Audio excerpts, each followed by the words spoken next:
I told him the story about the texting. Do you remember that? No. You texted me once. I tell the story all the time. How funny. I am a bad texter. I was bad with the phone. Horrible. I think I am a horrible texter. I don't even have time, okay? I don't even like to talk on the phone. So I don't have a voice. So I just sit there in silence. Drool comes out of my mouth. Okay, but we were going to meet over that. Yes. And I was going down Westlake Boulevard to go home. And you said, can we change our appointment to 3? And I said, oh, I can't. I have a dentist appointment at 3. But when I got home, I opened my phone to see if you had responded. And it said, I have a fantasy appointment at 3. That's what I said to you. And I went, OMG, LOL, whatever all those things are that I don't know. I don't have a fantasy appointment. I totally forgot about that. I have a dentist appointment. And he responds, I didn't want to ask. Welcome to this week's episode of the Mike Pincus Fitness Podcast. And it is brought to you by me this week. We are still looking for sponsors. If anybody is interested in sponsoring a podcast, we are open. You can reach us in Instagram, Facebook, email, probably just yell, and we probably could hear you. But today's guest is going to be a very special one for me, and she probably doesn't even realize why, but we'll get into this. And I'm going to say that her name is Tyla. And Tyla has been in the fitness industry longer than I have. And what Tyla doesn't know is when I moved out, I started in the fitness industry in '87 in Chicago. And the second job I had, the second club was at the Continental Club, and our aerobics instructor was this woman named Wendy. I don't remember Wendy's last name. You don't know Wendy. But Wendy was a huge fan of yours and Linda Weiler and Linda Shelton. And she had gone to some conference and you guys were there. And she came back and telling us all about it, had taken a bunch of pictures. And this, I didn't even know I was moving to California at the time. This was in '88. So when it comes to find out that I'm going to be moving to California, and Agora in particular, she's like, this is really weird, but I have a feeling the area you're going to, remember those girls I was telling you about? I think they're there. I'm like, well, that's really weird. So 2 weeks after I moved out here, I started applying to all these different gyms, and I applied to the Westlake Sport House. I applied to the Firm, and there was one more, and I can't think of it. The Warner Center Club, and I worked at all 3. And I remember working at the Sport House, and I must have been 2-3 weeks after I was there. And I'm looking over the aerobics, the catwalk, and I'm looking into the aerobics room, and the room is packed. I had never seen anything, because back at the Continental Club, we had a huge room, probably the same size, but 30, 40 people in the room, like with a big instructor. And, you know, it's a suburb of Chicago. Obviously, aerobics wasn't nearly big then as it is, then compared to California. And I think it was the time that you guys would, either your names were written on the mirror or something, but I remember seeing your name. And I'm looking at that, and I went to Roy Warner, who was working at the club, and I'm like, is that Tyla? And he says, yeah. I said, like, is she famous? He said, well, she's competed nationally. I'm like, who else here? And he said, well, we have Linda Weiler and Linda Shelton. And I said, there's no way.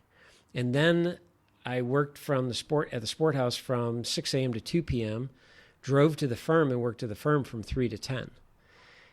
And I don't in this, all fairness, I don't remember who it was, but one of you taught in the evening there as well. And I don't remember which one it was. I went back Christmas time back to Chicago for the first time after 6 months of living here, and I saw Wendy. And I said, you'll never guess who is teaching at the club I work at. And I told her, and she's like, you got to be kidding me. There's just no way. And I'm like, oh, yeah, all three are there. And it was mind-blowing. So I knew of you guys before I even moved out here. Amazing. Isn't that crazy?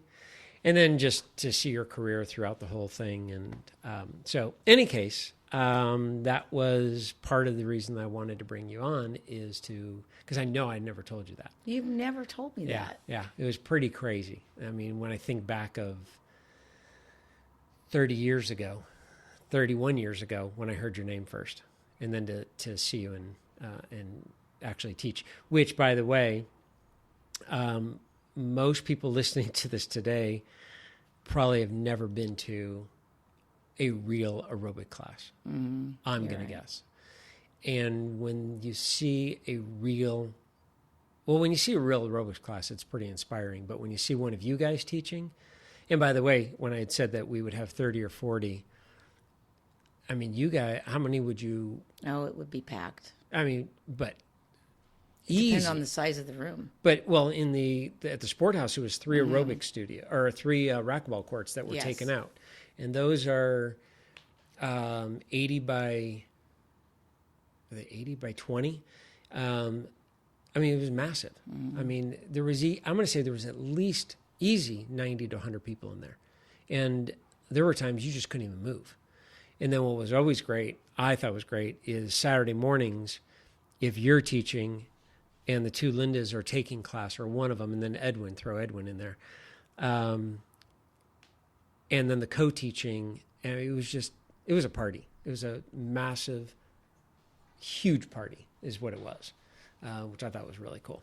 I want to bring it back. I get people asking, I get emails once in a while, could you bring it back? Could you bring it back? It changed, and it just became more complicated to teach, I think. Okay. And it requires good teachers. And gyms, nowadays, they don't want the teachers to shine. They want to be able to stand. Like if you were a really good teacher and you were teaching and you left, they all went with you. Right, because they were your students. Yes, I never raised students like that because you can't get your class subbed. I would always say you need to be nice. I have to go somewhere once in a while. So I never really raised an arrogant group. I mean, and I never even felt worthy of doing that. But I do know, I see it in every gym, they're trying to can a class. So if that instructor leaves, they just plop another instructor and teach this class. Right. And I don't think that's beneficial. Yeah. Because everyone's starting to teach now, but back then, instructors would take classes, they would take notes, they would take workshops, they were always learning. Now they go and anyone can pass the certification. I don't even like certifications because I'm not going to bring up names, but they'll go and they'll pay $89, $300. They'll pass the certification and they cannot teach. And so everyone is becoming a teacher because they can just plop and go right into that.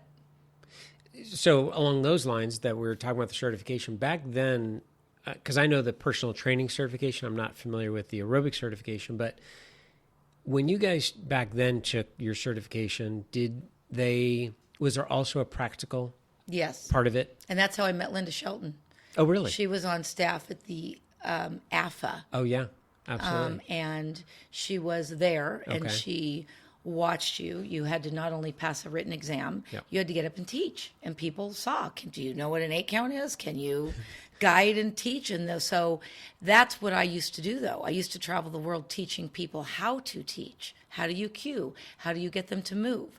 The instructors do not have that, and they're not following that. We would spend hours. I was more of a presentation teacher. Like I knew about, how to make people feel good, the choreography, and I was all about the fun of it and encouraging and that. But I would constantly, if I was at a conference, sit back into more to the more of the knowledge to back up. I wanted people to believe in what I had to say. I know what I'm talking about. So I always followed science. It wasn't the most fun part of it, but I knew I had to do that in order to be a good instructor. And so it's what led me down a really good, healthy path, staying on task with science, backing that up, but always still being fun and motivating and changing it. I mean, I have students to this day that I've had for over 30 years. Wow. To this day, because I change it. Yeah. Like every class will be different, and you'll go take a class and it'll be the same class. It'll be the same music, and they need change. They want change. Their body changes. Yeah, absolutely. All right. So we're going to take you down a little road here. Where did you grow up? Burbank. Really? California girl. Mm-hmm. All right. Favorite memory as a kid, and how was your upbringing shaped you to be who you are today? Boy. First favorite memory as a kid. I had actually kind of a traumatic childhood. Okay. So I don't want to cry. But Okay. It actually, I don't think those things define you, but it gave me my strength. Okay. Yeah, So absolutely. I would not change it for anything because I like who I am from my trials. Right. It made me want to be the best mom I could be. It's why I chose fitness. I chose fitness because I loved hair and real estate and fitness. Okay. But with fitness, I could bring my daughter with me once I had her everywhere. And that's why when I did Shape Magazine, they really were nice to me because I brought her with me to different photo shoots. Right. And I brought her to conferences. Anywhere where she was safe and she could go, I took her. So I could be a mom. That's and awesome. It's so my childhood and the challenges of it always made me want to be the best mom that I could be. And watching an unhealthy environment and an unhealthy family would steer me down this path. But I grew up, I loved dance, I loved cheerleading, I loved school, and then I loved an organization called Young Life, which is a non-denominational Christian youth organization. And it was the best thing that ever happened. That's awesome. Well, I mean, you mentioned as far as the giving you the strength, and your childhood made you to be who you are today on the strong side, and you are definitely that. I mean, that's the side I know of you. Watching you from the outside edge, it's interesting. Yes, we both were in the gyms, but there was a time, and maybe it's still to this day, but aerobics instructors and personal trainers, yes, we're still in the same gym, but one did multiple, classes with a lot of people, and then the personal trainer was one-on-one. I tried my hardest to learn from everybody and try to learn from other trainers, try to learn from other aerobics instructors. But again, there was that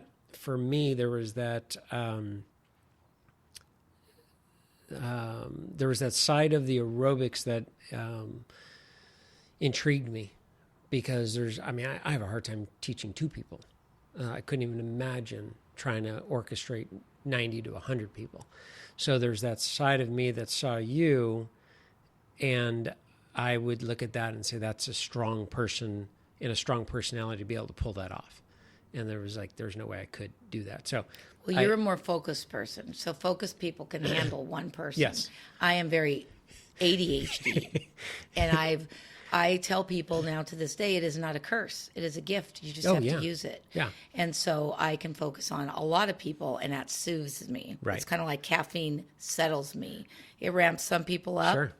I'm the opposite. The opposite. So it was a treat to have people in the room. And I felt very honored and blessed that people would even show up. Yeah, that's cool.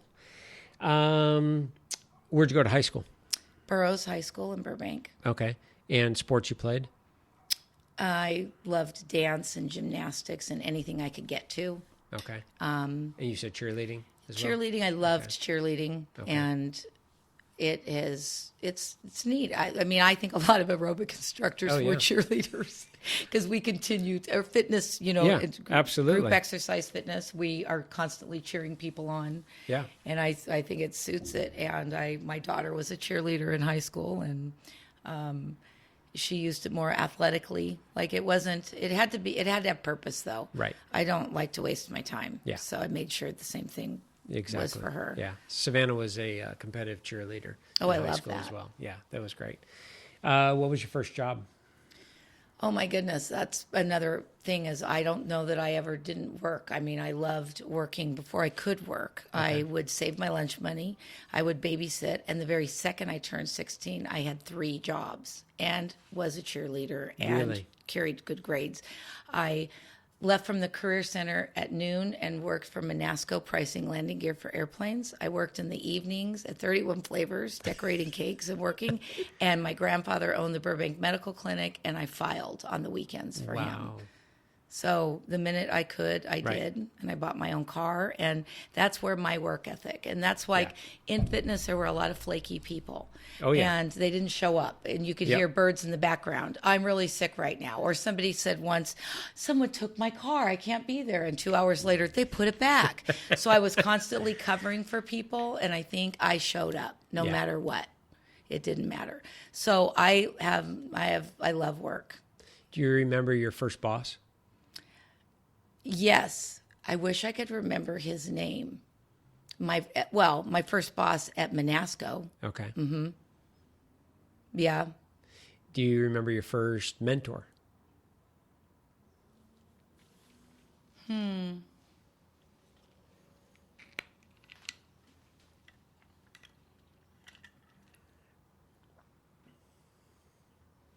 It's a tough one.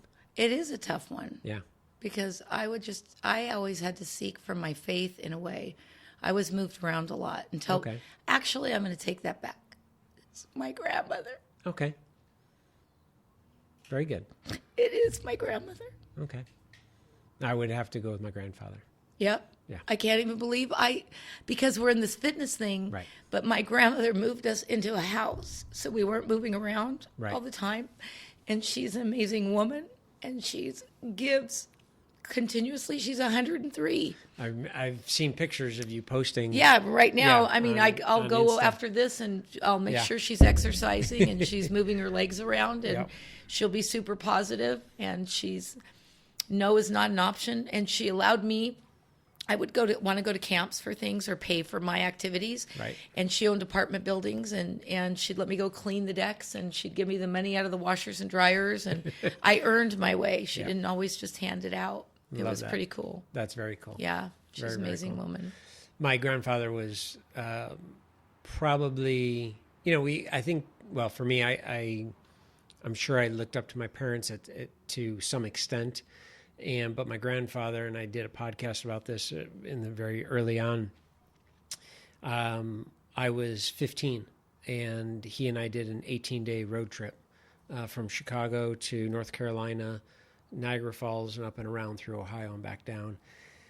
And it was 18 days for him to teach me what he wanted me to know out of life. And what we think is he had already developed cancer, didn't tell anybody. And a year later, he passed away. And so I have amazing memories from him and things that he taught me that I still, to this day, use and realize, that came from him as well. So I do that same thing. She helped me open my first savings account. As a matter of fact, I have an amazing fitness idea that I would hang out with her, and we'd go to like Gloria Marshall. Okay, my grandmother would always be dressed in a nice outfit, and she'd just put her white little tennies on. She'd get on the bike, and the bike would move her. Okay. Then she'd sit next to her friend, put her leg on the machine, and it would twirl it around. Well, do you realize how amazing that would be right now? I deal with people in wheelchairs. I have to lift them up sometimes, from athletes to the injured, from people with all kinds of diseases. People are living longer. My grandmother could use that equipment now, not then, but now. Right. I have this idea, this concept. Is that concept. equipment not around? I want to find it or go to Nautilus people and ask Nautilus to recreate this, because near every senior living community, you could plop a little franchise where people could walk over and it's safe. Nautilus was safe. That was my first fitness job, by the way. And that's why I know about it and how it was designed. It's used in physical therapy. It's called MedX. Yeah. MedX is made by Nautilus. Yep. And so the equipment's safe. If you could get movement, and that's why now I'm on that reformer, and the reformer works for so many injured people because they can lie down and move. Yep. So anyway, she sparked fitness in my life. And I think if I could sit my butt in the chair long enough to come up with a thing, it would be a plan, and it would probably do really well. That'd be very cool. Yeah. Because people are not moving. No. They're living longer. Yeah. They're just living longer because of medicine and different medical care. So with that in mind, next question is, so Nautilus was your first job within the fitness industry. How did you go towards Nautilus? What made you go to I Nautilus? moved to Ventura and went to Ventura College, and I wanted to be a psych major. Okay. And my goal someday, before I had kids, was to be a child psychologist. Okay. But I did dance. So I was taking dance classes at Ventura College, and a girl asked me, I am working over here. Leslie is her name. Okay. And she actually still works in the fitness industry. Could you come over and possibly choreograph some dance? It's called aerobics in Nautilus's showroom. Oh, and my I go, well, God. I'd like to come see that. And so I went and I said, I would love to do this. So I would put together little dances to song, put music together. On this song, you're going to do this dance and teach it to the instructors. And then I taught myself. And it was amazing. I just fell in love with it. And I said, boy, I got to go back to LA. This was in Ventura. Right. I go, I love this. I better go to LA and start getting on this. So then I went to the Sports Connection Oh my gosh. in Encino, Yep. where I actually trained Jamie Lee Curtis, and that whole movie Perfect. Oh, yeah. And the whole thing was huge. Yeah. And Were you working with her at that time? and it took off. I mean, it was at, just, Do you remember the nickname for Sports Connection? no, because I was naive and innocent back then. But they actually talked about it in the movie. What? Sports Connection was Sports Erection. I can see that. But I have to tell you, One of the best movies. I'm going to go back and watch that now. Because I wasn't in that mode. I was pretty young. Yeah. I was really young, and I was will in tell you. management. Young. Outside of us fit nuts, the movie doesn't hold up. It's terrible. But if you're into fitness, it's one of the best movies. Just It to is laugh. so good. It's so good. Well, I will have I mean, to go it's back. just hilarious. And John Travolta's in it. Yeah. It's so good. But and maybe other people like it. I really enjoy I it. have to tell you, though, the Sports Connection owners are, they were one of the best group of people to work for. Were they? They were nutty. They were crazy. They were in jacuzzis after hours, okay? Wait, but where guess was that what? gym? Sports Connection then owned Sports Club LA. Okay. So I had to work there because they sponsored me for one of my championships. Right. And that was a nightmare. I never wanted to win that championship, by the way. I only wanted to make top 3. We haven't gotten a championship yet. Hang Okay, on. but they also owned Spectrums. Right. And then when they came out here, they Yep. invited me to work at that Spectrum. And so they were always a good, solid, Right. they always, they encouraged you. They kept people, worked for them for years. Where was Sports Connection? Was there one club? It started in Encino. I applied when I moved out here. I applied at 14 different clubs between Pasadena and Santa Barbara because I didn't understand where anything was. I'm just, I'll go. And I remember my friend saying, "What if you got a job in Santa Barbara and Pasadena?" I'm like, "I don't know. I need money." And I applied at Sports Connection, and they didn't hire me. Now that I completely forgot that I applied there until you just said that. It sat right. Was it on Ventura Boulevard? It was. It was on a busy street. It was on Van Nuys Boulevard. Okay. The funny part about the Sports Connections is they had more. They were never actually in the city that they were in. Like it was really in Van really? Nuys, and they called it Encino. And then the next one was in another town, and they Right. called it the nicest town next to it. They could That's get away with classic. it back then. Exactly. Absolutely. That's great. So you took the stuff from Ventura out to LA. I just said I'm going to do this, and so Nobody then, was doing it? people were. They were, and it was just what worked out for me. It was my dance background, Okay. because I had an understanding for rhythm Right. and music, Right. And then I could not get even to this day. I went into a dance class not too long ago, and the guy was not working on an 8 count, and he was a dancer, and I'm not going to describe him, but he was a dancer, and people don't realize it's not all their fault why they can't. Your body naturally wants to go on 5, 6, 7, 8. And that's where I used to take some of those instructors from the Right. sport house, and I would hold their hand, and I would go, watch, I'm going to change your world. 1, 2, 3, 4, 5, 6, 7, 8. 1, 2. You got to start on 1 because no one wants to start on 2. Right. Their body. You can't do it. That's why your crazy. people are all running into each other. Yeah. And that was really fun to break it down and to learn, how do I teach people how to do this? Right. Do you remember at the sport house there was one woman that always was in the very front and did her own thing? No matter what you guys taught, she was always doing her own thing. Do you remember her? I remember a few people like that. There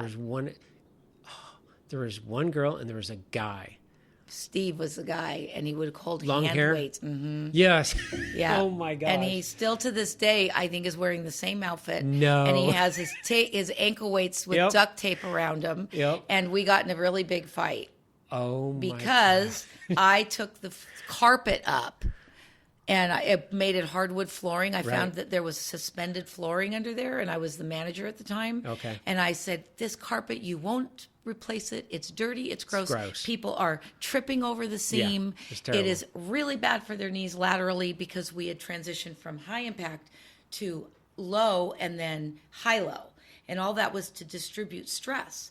And that's why aerobics evolved into more complicated, because when we were standing there and doing this 50 million times just running, they said that's a lot of stress. So they broke it down and said, don't do more than 8 of anything.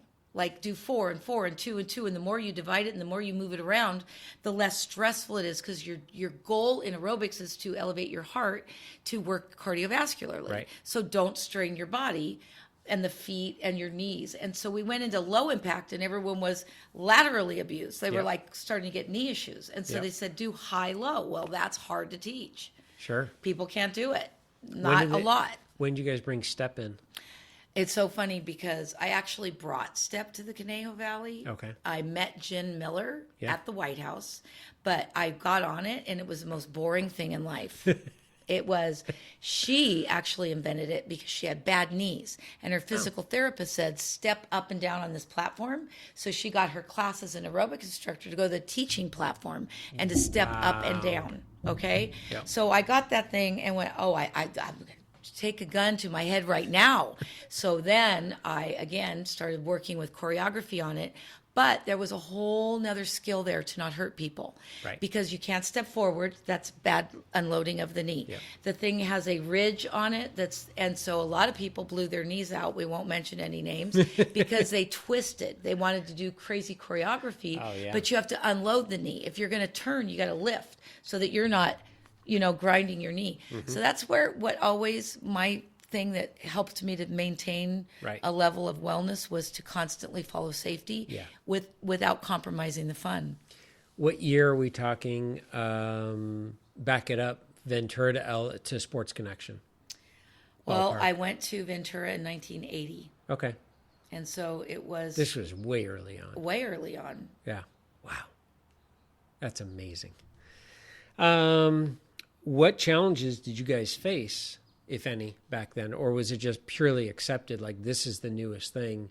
No, there were challenges. You didn't make a lot of money for what abuse was onto your body. Okay. So we were to the point of teaching, like I was, 5 to 6 classes a day where you're physically moving because people need you to see you. Right. And for me, it was constant, like music, wanting good music. But back then, too, we taught with microphones and albums. So my albums would melt in the car. Oh, no. Okay? So you would actually put an album on at the Sports Connection. Oh, my gosh. I made music in Ventura, but when I went to the Sports Connection, they had a record player suspended so that it wouldn't jump on the ground at first, okay? So those things would warp. And then we transitioned into cassettes. Yep. And then we could do the speed. That was the biggest thrill, where we could control the speed.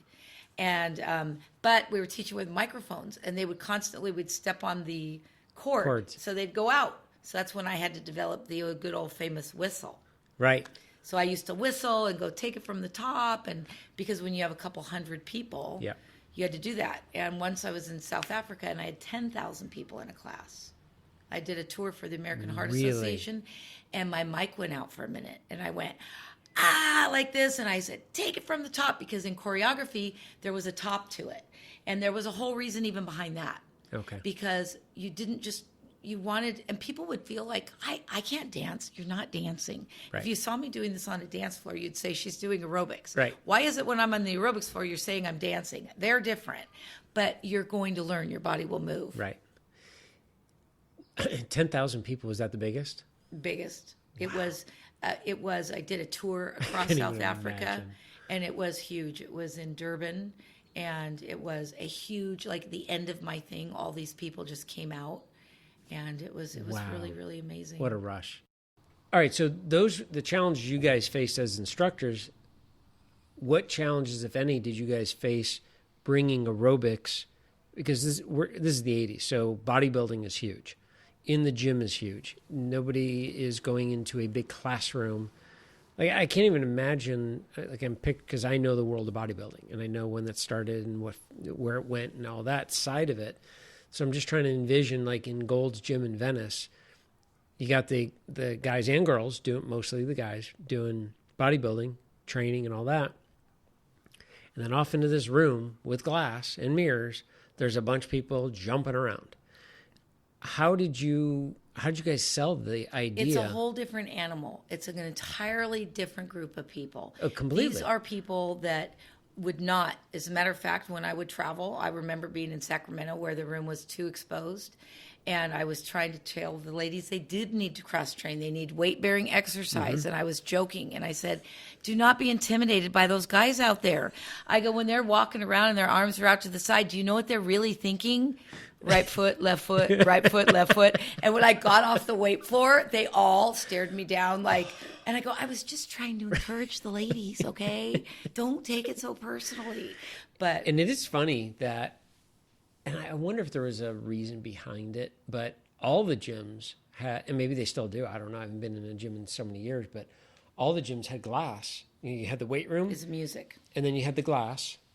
And the guys are sitting there, lifting weights and just staring into the weight. Exactly. It accidentally became a really good thing. Oh, yeah.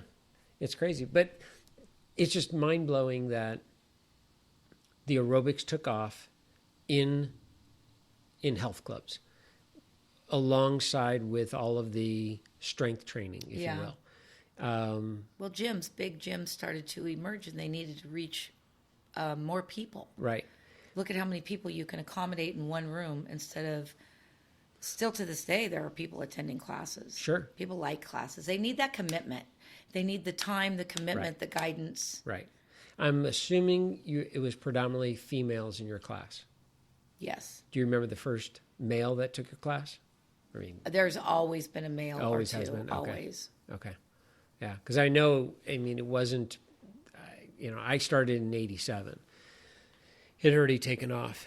In every club I had been in, there would be a couple here or there. And what was funny is that some of the guys in the weight room would tease the guy coming out of the aerobics room, and the guy in the aerobics room, like, you idiots. Exactly. Where do you think the ladies are? They're not in here. Exactly. And all of a sudden the guy's like, well, it's like male cheerleaders. Maybe we Don't should make fun of me, but I'm holding this girl up right now, looking up her skirt. Yeah. Exactly. And suddenly the guys are like, oh, maybe we should try a class. So I'm like, that was something else. They're pretty memorable, though, because, at Sport House, I had a group of men, almost all men at lunch, and they called themselves the Mad Dogs. Really? And I'm friends with some of them to this day. Oh, I love it. Yeah. I love it. That's great. What drives you then to get to the level that you were at? Was there a driving force to say, I'm going to not just teach in this one club, but and it could be that I'm onto something. I got an idea here, and this can be going national and worldwide, or what was it, if there was anything? Well, I had to choose to work in LA to get exposure. Okay. Like I taught at Voight Fitness Center. Oh my gosh. I don't know if you remember, you would not, you No. weren't even born. No. But at Voight Fitness Center, until I couldn't work there anymore because parking was only an hour and my class was longer than an hour. So when I had $1,000 in parking tickets, I was like, I just can't afford to work here. Was that Karen Voight? Uh-huh. Oh, Karen Voight. Talk about a physique. Yep. Wow. And she basically came from dance as well. It's why I've not heard that name. Dancers, yeah. So that was the place. And then I worked at the firm, and when I knew that a bus came from Japan to Woodland Hills to the firm, I knew I did it because they never went beyond LA. That's why I worked in LA at the Voight Fitness Center. Okay. Was for exposure, because then they would come see you. They would invite you to go to different countries, and then you would give workshops and master classes. Wow. And it was what helped you to make a career out of it. Right. Because back then, I think we were paid maybe $25 a class. That just wasn't Yeah, enough. exactly. So we had to make music and sell it. Okay, so you mentioned it earlier. Where does the competition part of this come into play? My really good friend, one of my very best friends to this day, we became best friends because I applied at the Body Focus, and I was going to go in. It was my first actual job in the area. Okay. I came from Ventura after I went back. So I went Ventura, LA, and I went back to like Oxnard area. Okay. But then I came back to this area. Okay. So Jamie was applying for a group exercise manager, and she went in right before me, and she stayed until I came out. And when I came out, she stayed and talked with me, and we became best friends, and I got the job. And we did everything together. And she picked up the phone one day and said, Tyla, turn on channel 11. You have to do this. She goes, you have to get exposure. You got to get out of the Conejo Valley. You've got to really take what you do further. So I turned on the TV. And what year was this? Ballpark. Late 80s. Okay. And I said, all right, I'll do this. And I grabbed a male dancer, and we went to LA for our first thing, and we didn't win. And the crowd booed, and they called us back and said, we think we made a mistake. And that's where I met a bunch of other people that have been doing this for years. They said, would you go do the region at large? We made a big mistake. And I was like, okay. I had no idea what any of this meant. But I said, I like to win. Right. So I'm doing it differently. I'm going to cut my hair off. I'm going to get the cutest outfit, and I'm going to put sound effects to my music. So we came out like with a vengeance. But at the time, it was Crystal Light, and it was in transition to be Reebok. And my male dancer, like I used to dance for Nike, LA Gear, different trade shows and fitness, and he signed a contract for LA Gear. And they asked Sebastian and myself to go perform at the World's Fair before we ever even competed. They asked us to go. We couldn't because he was going to the World's Fair for LA Gear. So I knew there was no way we were going to win because it was becoming Reebok. But all I wanted to do was make top 3 anyway because I had Brianna. And so I hit it. Like we did it. We made top 3. We made it to the TV show. And I said, yes, done. That's when we saw. And then that's what you saw. Yeah. And then after that, 2 other guys said, would you be our partner next year? And I was like, okay, I could do this one more time. And Sebastian was like, I'll never do aerobics again. My last guy. So I go, okay, I'll do this one more time. And I was honest. I said, I can't win. I can't go and travel for a year away from my daughter. Right. And we won. And I was on the stage crying. I don't know what I just got myself into. And everyone said, we'll help. Don't worry. Because you had a tour. I had Brianna. I had to tour. I had to. And back then it was like you were paid a per diem. Yeah. They were making all, and that's fine. That was fair. And it was a good thing to do. But so I didn't eat when I traveled. I had to like save that per diem. It was my gosh. So I think I saw that video where the second competition. Yeah, it's on there. It's on there.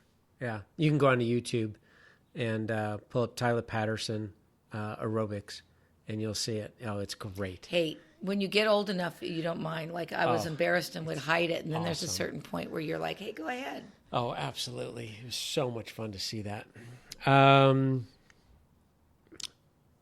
What other well, you kind of mentioned real estate and hair as far as other professions. Could you imagine what your life would be like today without fitness? Mm-mm. Yeah. No, I am so grateful because it helps everyone I know. It helps my older grandmother. It helps everyone I know. Right. My kids, I've been able to coach and help every team they've ever been on. Yep. I've trained the teams, been a little bit of a part of it. It's saved them from becoming injured throughout their high school and college experiences in sports. They would not do what a trainer would try to do. They learned. Yeah, I exposed my family to it in a really good way. That's awesome. Yeah, I very similar in questioned why are we doing these things versus how the trainer at the school is saying what to do. And so, yeah, same idea. That's awesome. What are your hobbies outside of fitness? Outside of fitness. I know, right? There's got to be something. Cycling. Okay, that's still fitness. No, it isn't. That's a sport. Well, okay. Come on, that's where my whole other thing, Exactly. but we'll talk later about that. Outside of getting your heart rate elevated. You know, I work a lot. I know you do. Do you have any hobbies? Sewing, movies, anything. You need a hobby. I am now a grandmother. That's great. So that is, if Okay, I have it any is. time that I'd want to do Yeah. like something for my kids, my grandchildren, my grandmother. How many grandkids? I have two. Two. How old? One is going to be a year in September, and one is 3. Oh my gosh. Boy or girl? One's a boy, the 3-year-old, and the other one's a girl. How fun. And they are both going to have my hyperactive genes. So they will be Perfect. part of my hobby. I love it. That's perfect. All right. So, yes, you are into cycling. Have you always been into cycling? No. When did you get into cycling? When I thought I might have a little bit of time to do something. I bought a bike way before I ever even got on it. Really? It took a year. And then I showed up. Finally, Christina Lightfoot said, meet me Right. for a ride. And I showed up with 2 flat tires Oh my gosh. and said, I haven't been on this. And then I did like an 80-mile ride because I can. Exactly. Because I teach spinning Yep. indoors. Yep. So one of my first, I went like 9,000 elevation once and said that indoor spinning really served a purpose. Yeah. I remember you had the, were they the Real Riders? Yes. Spin bikes? You still have those? You know why? My first fitness boss is the most amazing man named Rich Hansen. He was my boss. You will hear this name at know that at Nautilus of California. And Rich Hansen then went to Stairmaster. Life Fitness. Life Fitness. Yeah. He was the head of that. Okay. So I said, I'm going to incorporate bikes into my Pilates program. Right. It's a great thing. And a lot of people have done it, but Oh, yeah. they hadn't done it yet. And so I started looking at bikes. And I saw a real writer, Rich Hansen. Well, he always has his funny. hands on the best of the best. So I picked up the phone and I actually became a certified real rider instructor and got those bikes because they're really cool. Way cool. They're expensive and they require space. So gyms will not take Yeah. them because they move. Yeah. And so they require more space. And people would be a lot happier being Yeah. a little further Have away. you seen Real Riders? So it's a spin bike, but it moves lateral, side to side. It's way cool. and I mean, you can really... A Tour de France competitor invented it because he was sick of falling off the trainer and doing that and wanted to be able to have something that was a little more realistic to train Yeah, on. it's way So cool. it really, they didn't have monitors then. And I like a monitor because Right. I don't know why I love data. Yeah. I never look at it. I don't Right. compare it to anything. Yeah. But if it's not recorded on my watch or on that monitor, I don't feel like I did it. Yeah. I remember seeing a class that had Real Riders. Yeah, that's it. That had a massive 80-inch screen in the front. And somebody, I don't know how they did, I don't know if they used a GoPro or what, but I want to do that they had taken video of a ride. and they were going through and everybody's going, and I'm in the back of the class and my mouth dropped. I I'm like, totally want to do that. oh my gosh, that is awesome. I want to do that. So cool. I just have to get out Yeah. and do it or put a Yeah. GoPro on someone else for Exactly. me. But It's got to be out there. I took a class this last weekend that was 106 minutes long for the 106th year of Tour de France. Oh, wow. And I'm going, you should have. And we did 21 different parts of it for the 21 for different stages. Yeah. stages. And I'm going, they really missed out. At least yeah. they should have had video of Yeah. Tour de France. Exactly. Absolutely. Yeah. Are you watching the tour? No. But I've actually seen it. I've gone and seen a stage before. Well, It's I pretty cool. haven't. It's really neat. I'm sure it is. They come in and they're foaming from the mouth. And Yeah. There was, a matter of fact, on today's stage, Ben King was being interviewed afterwards, and just white all over his mouth. Yeah, I was like, I saw dude. that and said, wow. Yeah, but it was extremely hot today. Anyways. I would watch it. I've watched it in the past. I've just love been it. really busy. I love it. Lisa can't stand the helicopter sound and the cowbells in the background, which I don't even notice. Oh my gosh. You So should when see how she funny it is, you guys. comes in person. To any of the room, I have to hit mute. And I'm like, yeah. She's like, the tour's on. I'm You like, know all "Yeah, those things sorry." they're holding? There's Yeah. floats that go by first. Okay. And it's the funniest thing. The float is only this high off the ground, and they're all harnessed in. Like they're going to fall off, and they're going so slow. I'm cracking, but they're handing those things out. And then they use those things, and they're waving them, and I just can't even believe those guys go 100 miles an hour, and people are with those clappers Yeah. and with those things that go like that, and you're just going, I'm surprised more people don't crash. Yeah, it's an amazing sport.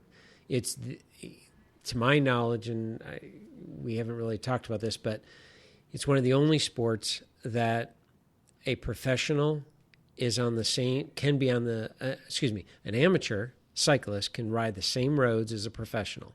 An amateur basketball player cannot play at Staples Center. An amateur baseball player cannot play at Dodger Stadium. But you can ride the exact same roads that a professional rides. Yes. So that's one thing that's pretty cool. The other thing that's amazing is you literally can touch them. If you wanted to, you could knock them over. You definitely Yeah. can. And it's crazy. There's no other sport like it. And so when they're climbing, my favorite climb is the Alpe d'Huez, and they're climbing, and it's a tunnel. And there's one turn in particular, is it Netherlands or... Yeah, there's one turn in particular, and their fans are nuts. Dutch Corner? And the smoke, is it orange smoke? Everything is orange. I mean, they are literally going through like a dust cloud of orange. It's pretty crazy. And these guys can't see. And what's really fun is watching the domestique, who's kind of like his lieutenant, if you will, is right behind the leader, and he's got a water bottle on his handlebars, and he's just squirting people, just trying to get them to move over because it's just so packed. And they're like, how dare you squirt me? And it's like, get out of my way. It's such a crazy sport. It's so much fun. But anyways, back to the questions. What's a perfect day for you? A Perfect day for you. Yeah. A perfect day for me would be if I could run 6 miles, swim 40 laps, and ride 20 miles on a bike. Okay. Would be an amazing day. And have been able to teach and make a few people happy. Okay. And relate to my family. Perfect. Would be an absolute perfect day. That's a good day.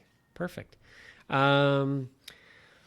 If you won the lottery, what would change? I would teach for free. And I say that all the time. Yep. I'm a terrible business person. I But know. I am a great instructor, and I would teach for free. And I tell my classes, if I win, I'm sorry, but you're due this week, and I'm sorry to tell you that. And if I win the lottery, I will teach for free. And most of you are going to make the cut. Exactly. Most of you. Right? How great would that be? It would be, I wish. I know. I kind of work for free as it is I know you all do. day long, Yeah, just to barely make it. We will have that conversation, you and I, because that's going to change. What's your favorite color? Yellow, Favorite sound? the ocean, Least favorite sound? horns honking, Favorite food? well, frosting comes to the first forefront of my mind. But I don't know if that's food. I Hey, guess that I'm getting works. hungry. Probably sushi. Okay. Least favorite food? Hot tuna, Ew. like tuna casserole. I hadn't even thought of that, but I'm right there with That you. is my very least favorite if that comes out. That is gross. Yeah. Favorite music? Oh, I love all kinds of music. Okay. I love all kinds kinds, of music. okay. I do know my least favorite Least favorite? would be rap. Okay. That's fine. Favorite word? Probably amazing. I overuse it, I think. Least favorite word? Stupid. Good. Who would you like to have dinner with, dead or alive?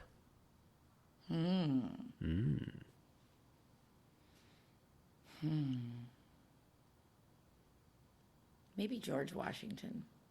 Ooh, that's a good one. Made Jonathan happy.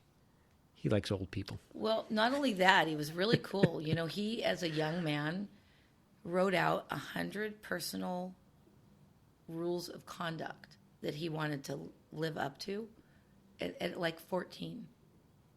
Really? Mm-hmm. And some people follow them, and the golden rule is one of them. Some of them are really interesting. The one that 'cause has they're the of gold time, makes the like, rule? Don't walk up to somebody and brush a bug off their shoulder because that would be lice, because they didn't bathe back then. But there's a lot of really neat things that are basic manners. I've never heard don't walk up to somebody and don't brush a bug That's off. one of his top 100. Wait, so if you have a bug on conduct. you, I'm not supposed to walk up and brush it off. Well, nowadays you would, because it would be a spider, but back then it would have been pointing out they had lice. Oh. And so it was like, don't tap with your fingers and feet in the presence of others or hum. Really cool things. That's cool. And he was 14. Character, 14, about 14. That's young That's very young. to be thinking deeply like Yeah. that. I'm 50, and I don't know if I can come up with 100. I know. I'm having a hard time following about 5. What do you want to be known for?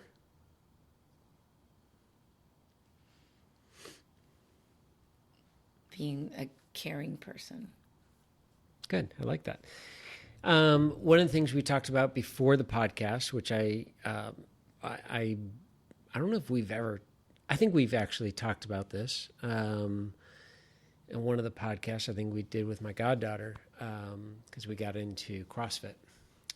So we were talking before we started recording the podcast of the difference between fitness, activity, and sport. Well, thank you for asking, because we went off, and I don't like to talk about me, but it was fun going down memory lane. I will bring it back. Don't worry. My big thing right now is trying to help people to identify, because in this fitness industry, they are disguising fitness, and they are pulling from sports and activities and trying to give it a new look. Well, you have fitness and you have activities. Describe fitness in your Fitness opinion. should not hurt you. Okay. Fitness should not hurt you at all. Okay. And activities and sports can feed your soul, and they're active. I'm not saying they're inactive, but your activities and your sports can and will hurt you. It will change your body in a negative way. So your fitness should help you to perform your sport or activity at a high level. It should reduce your risk of injury when you're doing your sport and activity, and it should help balance out what negative impact your sport or activity is having on you. So say if you golf and you rotate 18 holes of golf one direction, your fitness should take you and turn you the other direction. It should enhance certain muscles that can help you to whack the ball further. It should make you more limber so that when you twist and turn for 18 holes of golf, you aren't thrashing your back quite as much. So that's what you want to do. And in activities, I teach people, if you love to dance, if you love bar, if you love yoga, well, they're not perfectly mindful about alignment. And so you need to know how to survive those things. CrossFit took fitness and it made it competitive. Fitness should not be competitive. Okay, so they're doing these competitive things. Well, but you like it. If you like to compete and you like the combination, I just want to teach you how to be a little more mindful and how to help yourself so you don't completely damage yourself from what you're doing and you're enjoying. I don't want to take it away from you, but I just want to make sure that you know when you go from an up dog to a down dog, how not to tweak your lower back. Or if you're going to go down and you're going to go from a plank and go down towards the ground, do not shift forward. That's going to thrash your shoulder. But do it. I'm not saying don't do it. I do all these things. I just know how to tweak it a little bit. Right. All right. So you did a great job there of explaining sport and activity. What's your definition? Give an analogy of fitness. Fitness has 3 pillars that need to be involved. It needs to be, you need flexibility, you need weight bearing, and you need cardiovascular. Okay. And within those 3 pillars of fitness that are all equally important, you need to incorporate balance and coordination. And so within those 3 pillars, bringing in the balance and coordination, because people lose it and they don't use it. And you like, as well as understanding alignment. Your body is like your car. If you hit your car and your tire is knocked out of alignment, it wears out unnecessarily and unevenly. So you need to know where your body belongs. where your collarbone should rest, how your ear should line up with your shoulder. And then while you're doing your fitness, you should drive it back to where it belongs. Otherwise, you're walking around with a shoulder rotation and you're doing what you're doing, you're just fostering it. So I also believe in power with not just muscle, but power. So I try to encourage, because I can take a guy with a lot of muscles, put 5 pounds in his hands, and he can't do it. Yep. And he could have muscles. I can take the same guy with muscles, train him with 5 pounds, and train for more power with the muscles. But, you know, if you're going to sit here and just curl up like this and not pay attention to your back, you're not balanced, and that's not fitness. Fitness should balance you. If you're going to do a bicep curl or whatever, you may want to rotate the shoulder and drop it so it opens up. So I think I tell people, okay, you drove here, and how long did it take? So I'm asking you to do something with your neck. I'm not asking you to do that 10 minutes, but it took you 10 minutes to drive in a terrible compromised position where you're scooped forward, your headrest is pushing your head. How in the world am I going to fix that if you won't even take 10 minutes to push it back? You took 10 minutes to put it somewhere. Yep. And you have to pay attention. You have to hold a stretch. You have to work out a muscle and drive it where it belongs. Bring balance to it. Love it. And no one's doing that. No. Yep.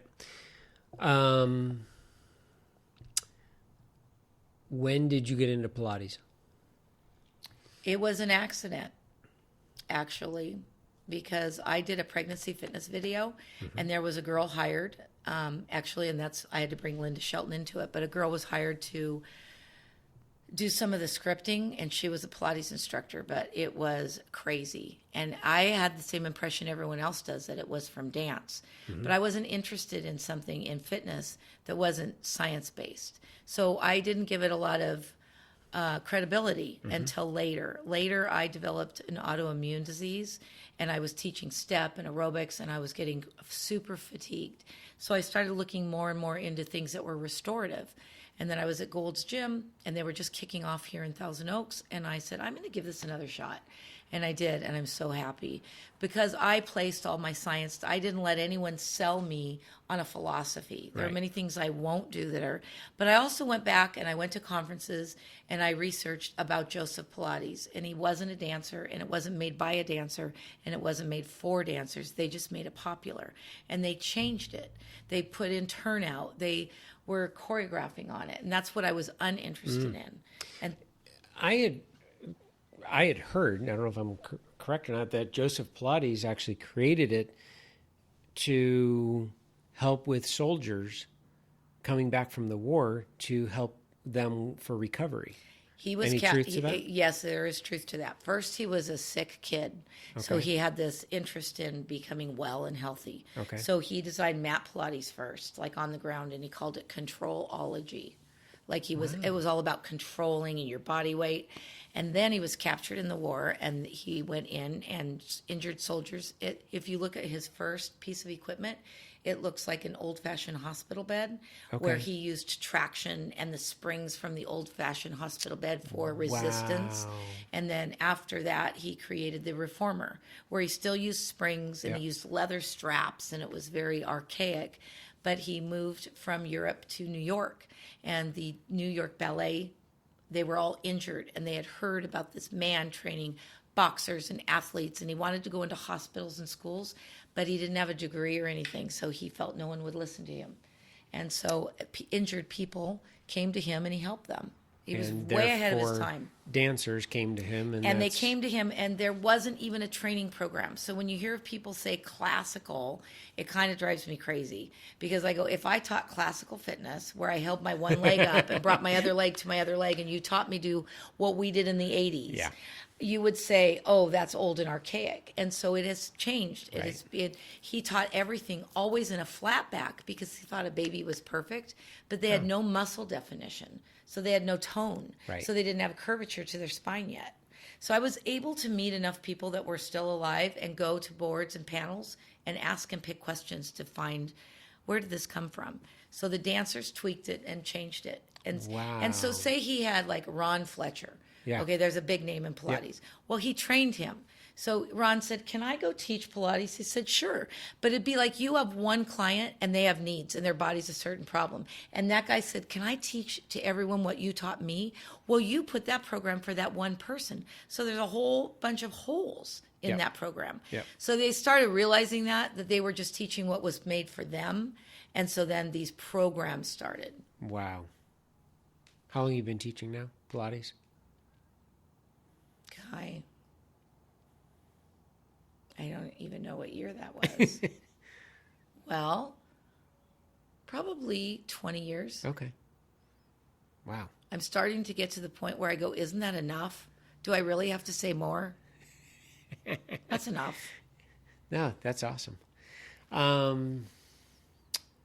Where do you see your career going from here forward? I want to get back into teaching aerobics, actually, and I want to get back into teaching teachers. I love to share information, and I will always take anyone that wants to come along, but I'm, again, not about taking their money. Right. I just want to help them and give them a beautiful career, and I will take them, anyone that wants to learn and grow and be a good instructor. I love teaching instructors. Perfect. So you come up with the protocol and the education side of it all, and then I will teach you the business side of it all, so that you actually get paid for your knowledge, because you've been in this industry long enough. You don't give it away for free. It's done. Over and done with. You know, one of the other reasons I wanted to have you on this is through the grapevine. I know you are very proud of what you do, and I know you're a good instructor, but I don't think, and that could be totally wrong, but I don't think you value your worth in this industry high enough. I don't think you value your information nearly high enough. There are, within the fitness industry, there are a handful of fitness gods that I call, and you are definitely in that category. And it's about time that you earn what you are worth. Well, thank you. Because it's crazy. It's ridiculous, to be honest. And I know, but that's what makes you you. And that's what I love about that, is you are so passionate about the human being. You're passionate about the human body. You're passionate about teaching it. You're all of that, which is great. You did not get in it for the money. You don't stay in it for the money. You stay in it because you love it. And that's why you never left and did real estate. How many trainers do we know? And they were great trainers, but they're like, yeah, I can't cut this. And they're off doing real estate. And you stayed the course. And you will continue to stay the course, providing you now get paid for what you know, because you know a shit ton. I like to give a little more than what I take. So that's fine. You can keep giving. That's why I love semi-private, because Yes. I feel like they have fun. It's less expensive. Right. And I don't believe in a 50-minute hour. I know that's a problem. Right. Not in my world. But I hate a 50-minute hour. Go get a 60-minute massage and it's 50 minutes. Exactly. It's the worst. Go to a counselor. Exactly. You're still crying and they want you to write the check, Exactly. because it's like 50 and our minutes time less. is up. It's up right now. Exactly. And let's schedule you and write the check. Yep. And so I was like, I'm with you. I give the time that it takes, and it's more than just a class. Yeah, which is great. It's a person. That's fine. But it's time to get paid. I know. Yes. So, anyways, with that, I want to thank you for being on this and taking the time. Being that we're going to say it on air, I think it'll happen. I would like to have you, Linda Weiler, Edwin, and Linda Shelton in one room. And basically, I'm just going to let you guys go. That and would be fun. It'll be videoed, and we're just going to let whatever happens happen. Because, especially in this area, in the Conejo Valley, I mean, that was the team. I mean, that was it. I mean, the three women, powerful, strong in your own rights, and then you throw Edwin in there. And I mean, it is just, holy crap. It's a blast. I mean, that's what needs to come back. And it's funny because Lisa and I ran into Edwin and Heather.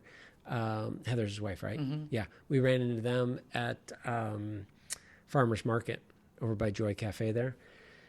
And just, he was totally calm until he saw us. And he just lost it. He couldn't contain himself. So and I'm like, what are you doing? And he's just flying. I said, you got to teach. You have to be teaching. Why aren't you teaching? I know. I know. His back. Was his back? His back, not in fitness. He hurt his back in construction. Oh, really? Stand on the sidelines and teach. Well, because he came to my studio for a while, and I was like, you should teach this. Oh, my gosh. You know, there's a new place. There's a new arena here. Absolutely. His energy. Wow. Where can people find you?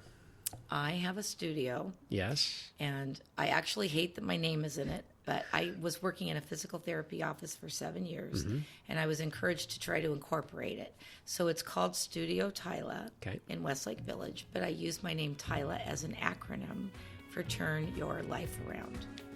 Oh, I like that. So I had to find a way of purpose, and that's actually what happens. It's not just fitness. It's like family. Yeah, and it's absolutely. more about, there's so much involved. Yeah. And on Instagram, where are you? What's your Instagram handle, account name? There's a Studio Tyla. Studio Tyla, all one word? Any? Yes, all one word. Okay. And then Facebook? No? Well, we'll stick with Instagram. We'll stick with Instagram. That's good. So because people are going to reach out possibly and come see you and take class. Absolutely. I have a website. What's the website? Studio Tyla. Perfect. Studio Tyla. Gotta keep it simple. Good. .com. .com. Perfect. Okay, great. Well, I want to thank you for being on this, and we'll continue more. That was fun. Awesome. Memory lane. Yeah. Thank you guys. And until next time, we'll talk to you guys next week.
It's your time, damn it.